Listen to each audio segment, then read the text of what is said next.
কোরবানির দিন পরিবারের নারীদেরকে একটা স্বাধীনতা দিবেন, দেখবেন তারা নিজেরাও এই আনন্দে শরীক হতে পারবে, আপনার পরিবারে বরকত আসবে।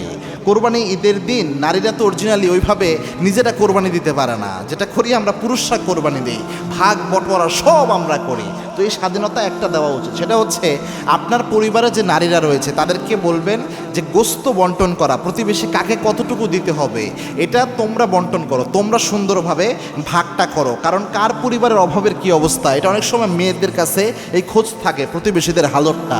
তো তাদেরকে এই দায়িত্বটা দিবেন যে কাকে কতটুকু দিতে হবে, এটা তোমরা দায়ভারটা নাও। আবার মেয়েদের যে পরিবার রয়েছে, আপনার পরিবারের যে নারীরা রয়েছে, তাদের বাবার বাড়িতেও যদি অসহায় অবস্থায় হয়, চেষ্টা করুন অসহায় না হলেও আত্মীয় হিসেবে তাদের বাসাও আপনি পাঠাতে পারেন। আমি একটা জিনিস দেখেছি, এটাই বরকত আসে।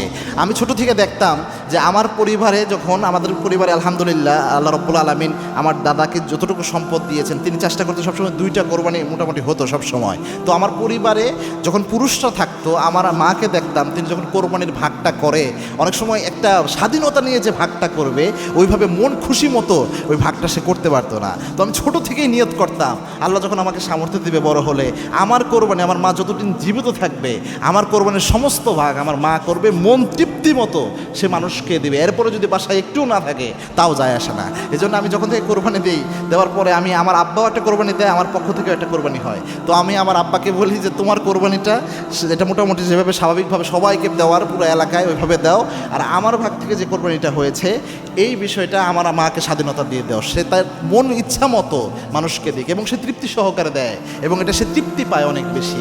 এটা হলে যেটা হয়, একটা মেয়ের আনন্দ, মনে হয় যে না আমি একটা বরকতপূর্ণ কাজ করলাম, মানুষকে যে যে বন্টন করা তৃপ্তি সহকারে, এটা তার ভালো লাগে। পাশাপাশি এইভাবে যখন দেয়, কার অবস্থা বুঝে যখন বিলানো হয়, মানুষকে যখন খাওয়ানো হয়, আপনার কপালে বরকত আসবে।